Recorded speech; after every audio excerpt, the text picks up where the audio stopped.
Before Benedict Cumberbatch was cast as Doctor Strange, there was two other frontrunners that we ended up finding out were in consideration. One, Jared Leto, and two, Joaquin Phoenix. Boy, how funny is it that both of them went on to become different versions of Joker? Huh. But one digressed and became Morbius, so clearly the other Joker won. So anyways, the winning Joker, Joaquin Phoenix, was offered the role of Doctor Strange, but he turned it down. And now Marvel Studios' Kevin Feige reflects on this. A couple of months prior to the release of Joker, Joaquin Phoenix did open up a little bit about the truth behind the whole Doctor Strange rumor, and at the time he did confirm it, and he also talked about the fact that when he was offered the role, it was pretty big. Like, we are talking about a decade plus, he said, and so many appearances that he honestly thought that it was too much. He could not commit to it just due to the sheer amount of volume of work that he would have to do that would take away from pretty much any other project.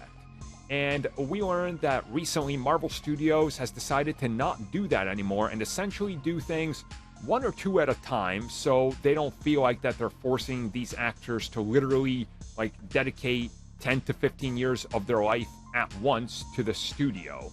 So in a recent interview with one of Marvel Studios' producers, they open up a little bit about this idea and how it could have affected things in the past and how it did affect things in the past. And what we learned is that essentially Marvel Studios' Kevin Feige, after offering that contract, was, a little bit disappointed, but ultimately he knew why it happened. He understood, and this is around the time that they decided to start reworking contracts into smaller appearances that are 1, 2, or 3 and nothing beyond that, and seeing how things work.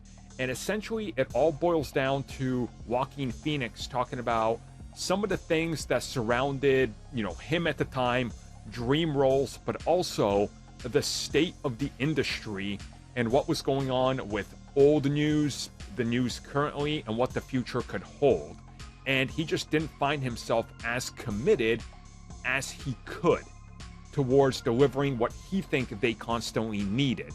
So the decision was made to put the contract on hold and try to see if they could do something else, and ultimately time was running out, so he decided to pass on it because it just wasn't a role that he was set for at the time. And one of the contractual lawyers recently actually talked about this, saying that this was the decision that made Marvel Studios rethink everything going forward.